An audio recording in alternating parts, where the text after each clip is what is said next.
우리가 지금 읽은 말씀, 이제 마태복음 우리가 계속 읽고 있는 말씀이죠. 그렇죠? 여러분 표정을 보면 안 읽고 계신 것 같아요. 매일매일 읽고 계신 말씀입니다. 마태복음 17장. 예수님과 예수님의 수제자 3명이 변화산에 올라가서 하늘에 변화된 영광의 부활된 모습을 보이시고, 그리고 나서 그 제자들과 다 내려오십니다. 제자들 셋과 올라갔으니까 나머지 이제 9명의 수제자들이 산 밑에 있었겠죠. 근데 그 산 밑에서 사람들이 수군거리고 난리가 났습니다. 싸웁니다. 이야기합니다. 다투는 것 같아서요. 예수님께서 묻죠. 너희들이 뭐 때문에 그렇게 변론하느냐? 뭐 때문에 이렇게 다투냐? 무슨 일이냐? 예수님 묻습니다. 그러자 우리가 맨 처음 읽었던 말씀, 마가복음 9장 17절에 한 사람이 나와서 저 때문에 그렇습니다. 제가 문제입니다. 뭐냐면 내 아들이 있는데 내 아들이 귀신 들렸습니다. 귀신에 사로잡혀서 말도 못하고 듣지도 못하고 거꾸러져서 이를 갈고 거품을 흘리며 가끔씩 그 귀신이 내 아들을 죽이려고 물로 뛰어들게 하고 불로 뛰어들게 하고 이렇습니다. 그래서 제가 듣자 하니까 당신이 또 당신의 제자들이 귀신 들린 사람을 낫는다고 합디다. 그래서 제가 데려왔습니다. 그런데 당신의 제자들이 아무런 일도 못하더군요. 그것 때문에 지금 이야기가 있습니다. 다시 말하면 예수님이 산에서 내려왔는데 제자들과 그 주변에 모인 사람들이 지금 옥신각신 하는 거예요. 이 귀신 들린 이 아이를 치료할 수 있느냐 없느냐, 치료할 수 있을 줄 알았는데 귀신이 나가지 않는 거예요. 왜 치료가 일어나지 않느냐, 무슨 일이냐, 이러고 있는 가운데 예수님이 온 것입니다. 19절에 예수님께서 뭐라고 하십니까? 대답하여 이르시되 믿음이 없는 세대여, 이 믿음 없는 세대여, 내가 얼마나 너희와 함께 있으며 얼마나 너희에게 참으리요, 이런 말씀을 하십니다. 제가 어렸을 때는 이 귀신 들린 사람이 꽤 있었어요. 동네마다 그런 분이 계셨어요. 가끔씩 이렇게 비가 오면 비를 막 맞고 막 온 동네에 옷도 많이 입지 않고 여기다 꽃도 꽂고 꼭 그런 분이 한두 분이 꼭 계셨어요. 요즘은 어떻습니까? 잘 보이지 않는 것 같아요. 어떤 사람들은 시대가 변해서 귀신 들린 사람이 없다. 과학과 기술과 이성과 문명이 발달하니까 귀신 들린 사람이 없다. 맞는 말입니까? 또 어떤 사람들은 그거는 귀신 들린 게 아니고 의학적으로 정신병에 걸린 거고 심신불안정, 심신불안, 심신미약 그런 것이지 귀신은 없는 것이다. 이렇게 또 말하는 사람도 있어요. 만약에 그들 말이 맞다면 우리 성경책에 예수님이 분명 귀신 들린 사람을 낫게 하셨고 귀신을 쫓아냈는데 이게 사실이 아니란 말입니까? 그렇지 않죠. 그런 생각, 그런 주장은 성경적 기록을 신뢰를 떨어뜨리는 것이죠. 실제로 교회 안에서도 예전에는 이 귀신 들린 사람들을 이렇게 귀신을 내쫓는 축사한다고 그러거든요. 축기한다, 이런 기도를 많이 하고, 저도 어렸을 때 그런 걸 참 많이 보면서 자랐어요. 방학 때마다 다른 친구들은 뭐 산으로 놀러 다니는데 저는 어머님 따라서 여기 하늘산 기도원에 방학 때면 들어가는 거예요. 그리고 이제 그 산에서 놀죠. 저는 혼자서 산으로 돌는데 예배 드리는 거 보면 막 귀신 들린 사람들, 막 병자들 다 와가지고 병을 치료받는 거예요. 너무 신기하죠? 그런 걸 어려서부터 봤어요. 근데 어느 순간 보니까 교회에서 우리 그런 모습들이 사라졌습니다. 왜 그럴까? 어떤 분들은, 어떤 학자들은 교리적으로 볼 때 시대가 바뀌었다. 옛날에 성령의 역사가 일어나는 은사 시대가 있었고 지금은 말씀이 역사하는 말씀의 시대다. 그렇기 때문에 오늘날은 그런 은사나 기적이나 귀신이 쫓는 그런 일들이 일어나지 않는 게 당연하다. 이렇게 가르치는 분이 있어요. 또 그 말도 들어보면 그럴듯합니다. 그런데 정말 그런 은사들이, 그런 기적들이 안 일어났는가요? 여러분 어떻게 생각하십니까?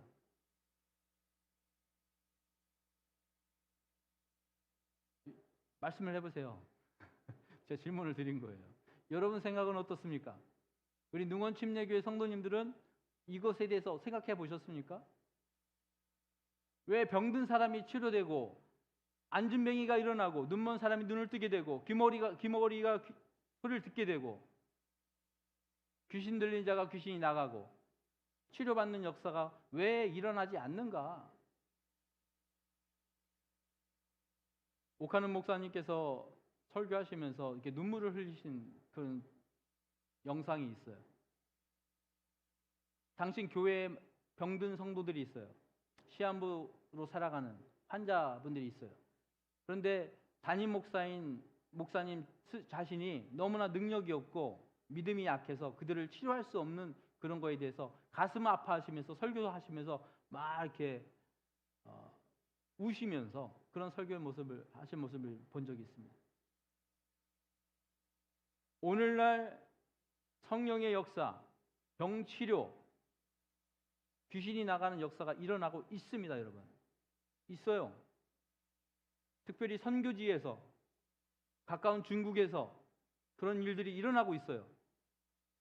문제는요, 우리한테 그런 역사가 안 일어난다는 거예요. 저는 오늘 말씀을 통해서 과연 왜 우리 신앙 가운데 이러한 기적과 역사가 일어나지 않는가에 대해서 말씀을 통해서 그 이유를 찾아보려고 합니다. 첫 번째는요, 우리가 좀 전에 읽었던 말씀, 예수님 말씀이죠. 19절 제가 있습니다. 대답하여 이르시되 믿음이 없는 세대여. 말씀을 좀 띄워주세요. 19절 마가복음 9장 19절 믿음이 없는 세대여. 왜 기적이 일어나지 않느냐? 왜 역사가 일어나지 않느냐? 믿음이 없기 때문입니다. 분명히 그럴 것입니다. 믿음이 없다뇨? 우리가 믿음이 있죠? 믿음이 있습니다. 그런데 주님은 말합니다. 믿음이 없는 세대다. 두 번째 읽은 말씀 마태복음 17장 20절 말씀도 우리 다시 한번 읽겠습니다. 20절 마태복음 17장 20절입니다. 시작. 예수께서 그들에게 대답하셨다. 내가 진정으로 너에게 말한다. 너에게서 겨자씨 한 알만한 믿음이라도 있으면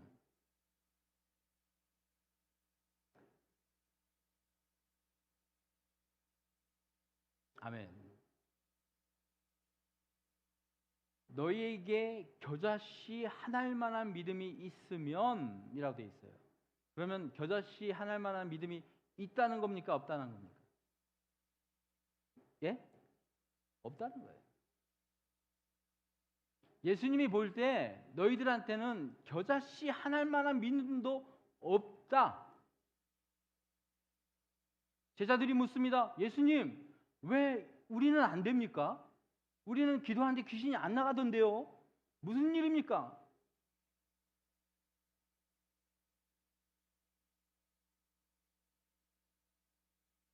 겨자씨 한 알만한 믿음이라도 있으면 되는데, 그러면 이 산더러 저를 옮기라고 했을 때 그 산이 옮겨질 텐데 너희들에게는 그것만큼도, 우리나라 표현으로 하면 눈꽃만큼도 믿음이 없다.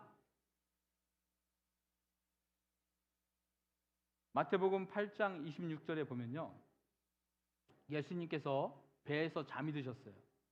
배에서 피곤하셔서. 근데 그 배가 풍랑을 맞이합니다. 그러니까 제자들이 막 난리가 났죠. 배가 막 뒤집어질 것 같고. 예수님을 깨웁니다. 예수님, 어떻게 잠이 옵니까? 지금 다 죽게 되었는데. 예수님께서 뭐라고 하시죠? 어찌하여 무서워하느냐? 믿음이 작은 자들아. 똑같은 말씀인데요, 마가복음 4장 40절에 예수님 뭐라고 하시냐면, 이에 제자들에게 이르시되 어찌하여 이렇게 무서워하느냐? 너희가 어찌 믿음이 없느냐? 성경에 보면 믿음이 작은 자야, 믿음이 없는 자야 나오는데 같은 말이에요.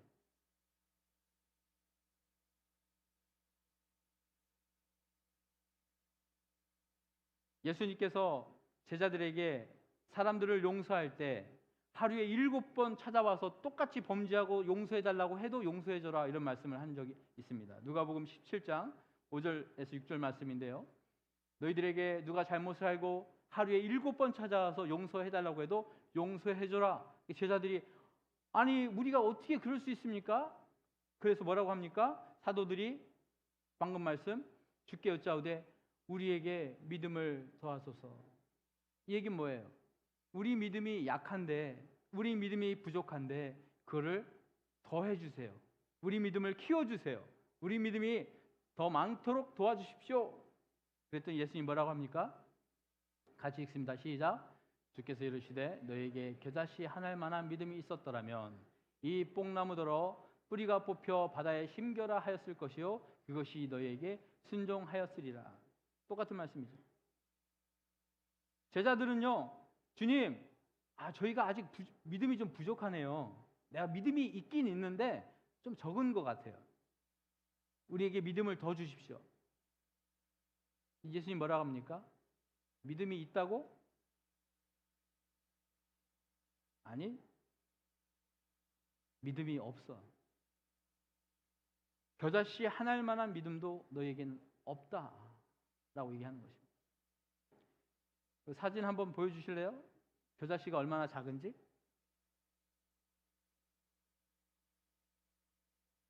네. 정말 이런 말씀 죄송하지만 코딱지만 하죠. 네. 네. 이렇게 작습니다.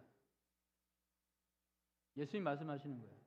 너희에게는 요만한 믿음도 없다.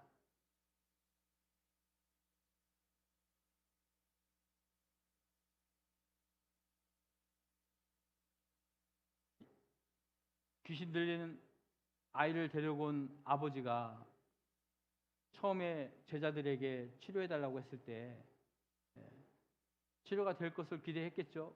아무런 일이 일어나지 않습니다. 예수님이 오시니까 선생이니까 좀 더 낫겠구나 하죠. 설명할 때 22절 말씀 한번 볼까요? 뭐라고 합니까? 귀신이 그를 죽이려고 불과 물에 자주 던졌나이다. 그러나 무엇을 하실 수 있거든 우리를 불쌍히 여기사 도와주옵소서. 나를 도와주시옵소서. 이 아이를 도와주시옵소서. 우리를 도와주세요. 근데 이 말 가운데는요, 당신 제자도 못했는데 뭐 당신이라고 별 수 있겠나? 뭐 할 수 있으면 한번 해보시오. 무엇을 할 수 있으면 한번 해보세요 하는 불신의 마음이 들어있습니다. 그럴 때 예수께서 뭐라고 하십니까? 23절 함께 읽습니다. 시작. 예수께서 이르시되 할 수 있거든이 무슨 말이냐? 믿는 자에게는 능히 하지 못할 일이 없느니라. 그러자 그 아이의 아버지가 뭐라고 합니까? 다음 말씀. 내가 믿나이다.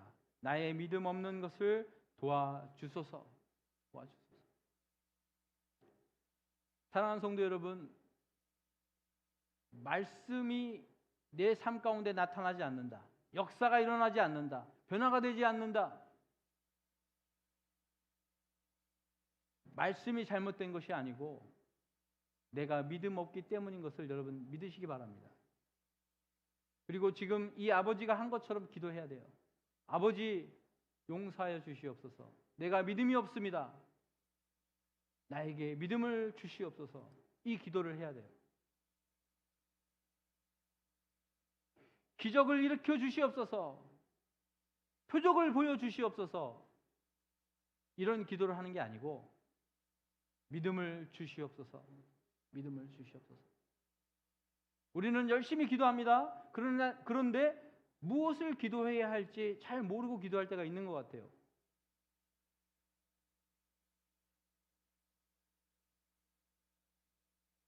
어떤 아이들이 선생님이 숙제를 냅니다. 숙제를 내요. 그러면 선생님 숙제 내용이 뭡니까? 숙제를 어떻게 해야 됩니까?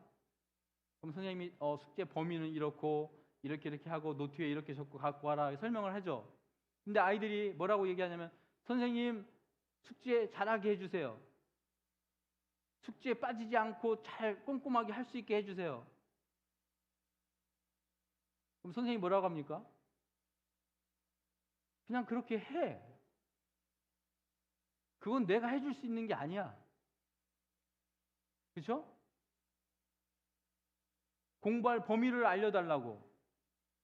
그렇게 기도할 수 있어요. 구할 수 있어요.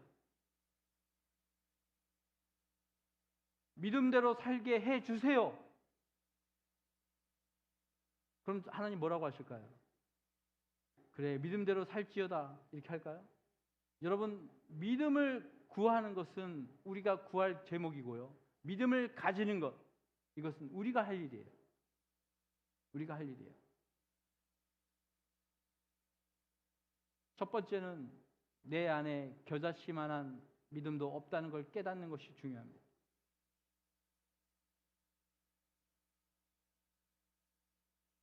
그렇게 얘기하고 싶지 않죠. 내가 그래도 교회밥 먹은 게 얼만데, 내가 신앙생활 한 게 어딘데. 그런데 주님이 보실 때는 겨자씨만한 믿음도 너희가 없다. 이런 말씀을 하고 있다는 것입니다. 두 번째로 귀신이 나가지 않은 이유가 있습니다. 29절 한번 읽어볼까요? 9장 29절 같이 읽습니다. 제자들이 물어보죠. 조용히 묻습니다. 어찌하여 이런 귀신이 나가지 않습니까? 29절 시작. 이르시되 기도 외에 다른 것으로는 이런 종류가 나갈 수 없느니라. 이런 유라고 처음에 번역을 했었어요. 이런 유, 이런 종류란 뜻이에요. 다시 말하면 귀신도요, 종류가 있대요. 등급이 있대요. 고기만 등급이 있는 게 아니고요. 귀신도 등급이 있어요. 에베소서 6장에 보니까 귀신도요, 정사와 권세와 어두운 세상의 주관자, 종류가 다양하고요. 그들의 능력과 권세가 달라요. 다시 말해서 지금 제자들이 쫓아내려고 했던 그 귀신의 강도가 그동안 만났던 귀신하고 급이 달랐다는 거예요. 그걸 어떻게 알 수 있냐면 예수님이 보통 귀신 들린 사람을 딱 만나면 귀신들이 벌벌 떱니다. 그리고 귀신들이 먼저 꼬리를 내리고 주님 저를 쫓아내지 말아주세요 막 이러거든요. 근데 이 귀신은 예수님을 딱 보니까 그 어린아이를 꼬꾸라뜨립니다. 버티는 거죠. 등급이 다른 거예요. 제자들은요 아마 그 아버지가 귀신 쫓아달라고 했을 때 의기양양했을 거예요. 뭐 해드리죠. 왜 그런가요? 누가복음 10장에 보니까 이 제자들에게 예수님께서 귀신을 쫓는 권세를 주셨어요. 실제로 귀신을 쫓았어요. 예수님이 뭐라고 하냐면 귀신들이 너에게 항복하는 것으로 기뻐하지 말고 너의 이름이 하늘에 기록된 것으로 기뻐하라. 이게 뭐냐면 제자들이 나가서 귀신을 쫓고는 막 기뻐하는 거예요. 자랑스러운, 와 내가 귀신들어 나가라 하니까 나가던데요 주님? 저에게 그런 힘이 있는데요? 의기양양했어요. 그러니까 예수님께서 야, 네 말을 듣고 귀신이 나가는 것으로 기뻐하지 마. 네 이름이 하늘나라에 기록된 것 그것을 가지고 기뻐해야 돼. 네가 지금 내쫓은 귀신은 그건 귀신도 아니야. 걔는 아주 쫄병 귀신이야. 그거 가지고 자만하지 마. 우리가 어떤 역사를 경험할 때 내가 지금 처한 상황이 무엇인지, 내가 상대할 적이 누구인지 잘 알고 우리가 싸워야 합니다. 지금 내가 처한 상황이 무엇인지 잘 분별해야 돼요. 뭐 그동안 이렇게 하니까 되던데? 그죠? 어떻게 손을 이렇게 하니까 귀신이 나가던데? 소금을 확 뿌렸더니 귀신이 나가던데? 발로 차니까 귀신이 나가던데? 그럼 그 사람들은요, 다음부터 귀신 들린 사람 보면 계속 손으로 뭐를 긋고 소금을 뿌리고 발로 차요. 어떤 사람은 막 손으로 때리고 하던 방식이 있으니까. 아니라는 거예요. 그때그때 다르다는 거예요. 당면한 문제가 무엇인지, 내가 지금 싸워야 될 대상이 얼마나 강한지, 이 문제의 본질이 무엇인지를 볼 줄 알아야 된다는 건데 제자들은 그걸 볼 줄 몰랐던 거예요. 그냥 귀신은 다 귀신이고 똑같은 줄 알았어요. 근데 예수님 뭐라고 합니까? 종류가 달라.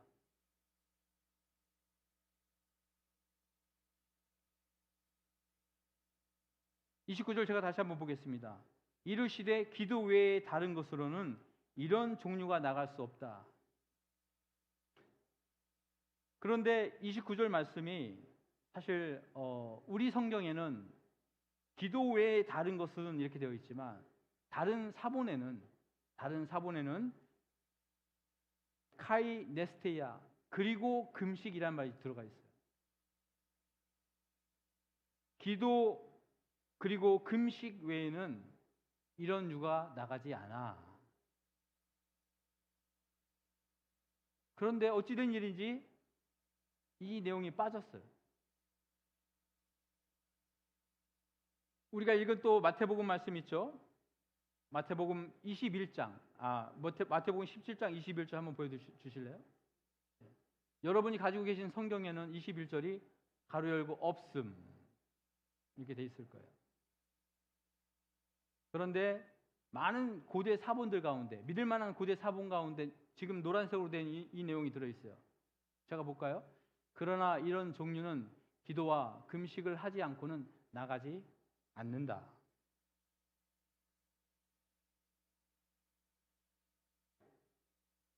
저는 이 말씀을 처음 보고 굉장히 놀랐어요. 왜 성경에 어디는 이 내용이 빠지고 어디는 들어오고 어느 성경에는 기록이 되어 있고 어느 성경에 빠져 있을까? 그것은 성경에 사본이 있고 원본이 있고 복사본이 있기 때문입니다. 아니 성경이 하나 아닌가? 진리의 말씀은 하나 아닌가요? 여러분 사본이 있기 때문에 더 진리가 명확해집니다. 무슨 얘기냐면 오늘 새벽 말씀 때도 말씀을 드렸다시피 이슬람 교도들이 가지고 있는 그들의 그 책은 꾸란이라고 하죠. 사본이 딱 하나 존재합니다. 딱 하나. 원래는 많이 있었어요. 그런데 이 사람들이 나머지 사본을 다 불로 태워버렸어요. 모아가지고 다 태워버렸어요. 오직 한 사본만 남겨놓은 거예요. 그러다 보니까 그 사본이 잘못 기록이 되거나 잘못 해석이 되면 고칠 방법이 없는 거예요. 비교할 대상이 없는 거예요.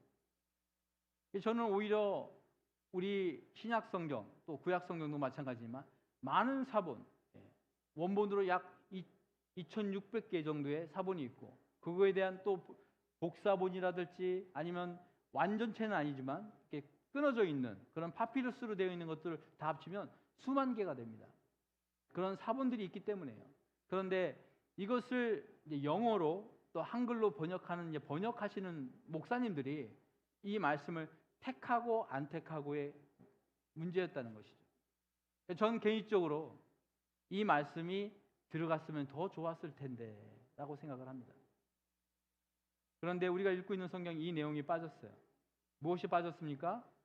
금식과 기도에 대한 내용이 빠졌어요.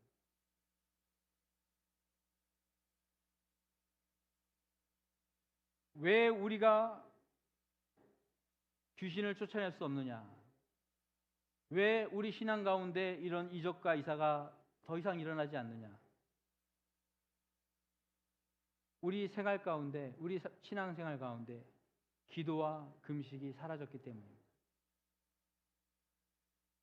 그럼 우리가 기도 열심히 하고 금식하면 역사가 일어납니까? 그런 얘기는 아닙니다. 기도를 많이 하고 금식을 오래 한다고 해서 그것이 기적을 일으키고 능력을 갖는 것은 아닙니다. 다만 여기서 말하는 금식이 가지는 가치가 있다는 건데요. 마틴 로이드 존스라는 목사님이 쓴 책에 부흥이라는 책에 그 목사님이 금식에 대해서 이렇게 얘기했습니다. 제가 읽어보겠습니다. 금식은 한 가지 주제에 전념케 한다. 한 가지 주제에 집중하게 만든다. 즉 우리가 기도하기 전까지는, 기도에 집중하면서 하나님을 기다리기까지는,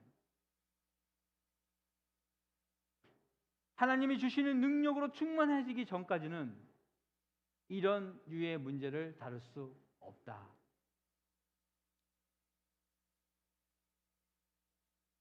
우리가 기도에 집중하고 하나님이 우리에게 능력 주실 때까지 기도하고 그것으로 집중하지 않을 때까지는, 다시 말하면 그런 류의 귀신들을 쫓아내고 이런 기적을 일으키는 것은 내가 기도를 많이 한다고 금식한다고 되는 것이 아니라 하나님이 해주신다는 거예요. 하나님이 능력 주신다는 거예요. 근데 그것을 위하여 우리가 집중하고 금식하고 그 문제를 놓고 절실하게 매달려 보았는가 하는 거죠. 그러고 보니, 생각해 보니까 예전엔 그랬던 것 같아요. 그냥 텐트 치고 천막 치고 거기 가서 막 부르짖고 산에 올라가서 나무 뿌리 흔들면서 기도하고 금식하고 그랬던 적이 있었어요. 하나님께 능력받기 위하여, 하나님을 체험하기 위하여 뜨거웠던 심장들이 있었어요.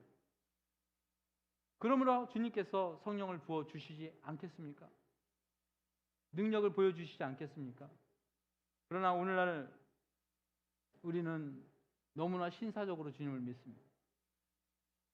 예배당에 와서 자리에 앉아가지고 그냥 목사님이 일어나라가면 한번 일어났다가 다시 앉고, 그리고 앞에서 하는 거 이렇게 지켜보고 말씀하면 듣고 헌금하고, 이게 신앙생활이 전부가 돼버린 거예요. 정말로 내가 가지고 있는 문제가 무엇인지, 내가 지금 싸우고 있는 대상이 무엇인지, 육체적인 문제인지 영적인 문제인지 알지 못하고 그냥 눈에 보이는 것만 쫓으며 살아가고 있다는 것입니다. 우리 신앙이 그렇게 되어버렸다는 거예요. 결론으로 말씀드리면, 왜 우리가 귀신을 쫓아낼 수 없는가? 제자들이 예수님께 물었을 때 두 성경책엔 다르게 기록되었지만 결국 한 얘기를 합니다. 너희들이 믿음이 없기 때문이다. 너희들이 이것을 놓고 더 기도하고 더 집중하고 더 금식하고 매달려 써야 된다. 그리고 성령님이 주시는 그 능력을 받아야 한다. 그 얘기를 하시는 것입니다. 사랑하는 성도 여러분, 교회는요, 교인이 있고요, 제자가 있습니다. 예수님 당시에도 예수님을 따라다니는 수만 명의 무리들이 있어요. 성경에 보니까 사람들이 너무 많아가지고 서로 밟혔다고 그랬어요. 사람들이 치이는 거예요. 막 밟힐 정도로 그렇게 사람들이 모여다니는 거예요. 예수님을 따라다녔던 사람들이었어요. 그러나 예수님이 십자가에 달려 죽으실 때 그들은 다 어디 있었습니까? 그들은 예수님 주변에 있었어요. 그리고 예수님을 오히려 욕했어요.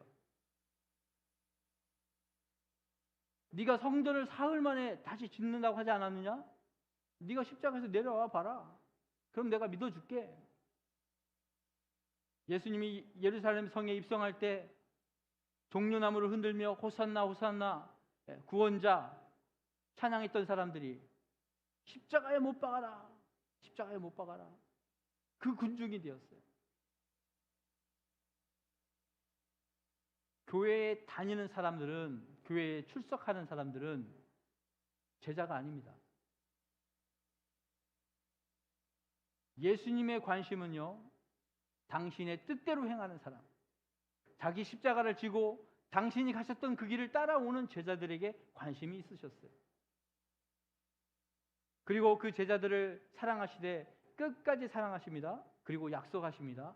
지금은 너희들이 다 알지 못하고, 지금은 너희들이 깨닫지 못하고, 지금은 너희들이 너무나 연약하고 다 도망갈 텐데 그분이 오시면, 누구요? 성령님이 오시면 너희들을 깨닫게 할 것이다. 능력 주실 것이다. 사랑하는 성도 여러분, 우리 능원 침례교회가 이 마지막 예수님이 오시기 전에 이 늦은 비, 늦은 성령의 부흥을 체험하기를 원합니다. 부흥이 우리를 통하여 다시 한번 부흥의 불길이 일어나기를 소원합니다. 부흥이라는 것은 사람들이 많이 모이는 것이 부흥이 아닙니다. 큰 교회가 세워지는 것이 부흥이 아니에요. 부흥은 다시 살아나는 것이 부흥입니다. 리바이벌, 멈춘 생명이, 바이탈이 멈췄는데 그것이 다시 뛰는 거예요. 그게 리바이벌 부흥이에요. 주님, 죽은 심장이 다시 뛰게 하여 주시옵소서. 말씀을 읽고 찬양을 하고 기도할 때 내 안에 뜨거워진 심장이 살아나게 하여 주시옵소서. 성령의 생명력이 나에게 다시 오게 하여 주시옵소서. 그렇게 기도해야 합니다. 주님, 믿음 없는 저를 용서하여 주시옵소서. 나에게 믿음을 더하여 주시옵소서. 이렇게 기도해야 합니다. 제가 좀 믿음이 있는데 좀 믿음이 약합니다. 주님, 믿음 좀 더 주세요. 이게 아니에요. 예수님께서 너희들이 믿음이 있긴 있냐? 뭐 적다고? 더 달라고? 아니, 너희에겐 아예 없다. 믿음이 없다. 이렇게 말씀하시는 것입니다. 성령님께서 이미 여러분에게 임하셨습니다. 우리는 성령을 체험한 사람들입니다. 어떻게 알까요? 예수 그리스도를 주라 시인하는 것은 성령님이 우리 안에 계시지 않으면 할 수 없는 일입니다. 여러분 다 성령 받으신 분들이에요. 그런데 이제는 무엇을 구하느냐? 성령 충만하기를 구해야 됩니다. 성령님 능력이 내 속에서 나타나기를 구해야 됩니다. 우리 한번 이 시간 기도하기를 원합니다. 뭐라고 기도하냐면, 주님, 왜 우리는 할 수 없습니까? 왜 우리는 믿음의 능력이 나타나지 않습니까? 왜 변화되지 않습니까? 우리가 그 표적을 보고 기적을 보고 싶어서가 아닙니다. 주님, 다시 한번 살아나기를 원합니다. 부흥이 일어나기를 원합니다. 생명이 살아나는 역사가 일어나기를 원합니다. 주님, 믿음 없는 저희를 용서하여 주시옵소서. 겨자씨만한 믿음이라도 우리에게 주시옵소서. 우리 한번 주님 앞에 통성으로 주님 앞에 나갈 때 주여 3번 크게 부르짖고 주님 앞에 기도하며 나가겠습니다.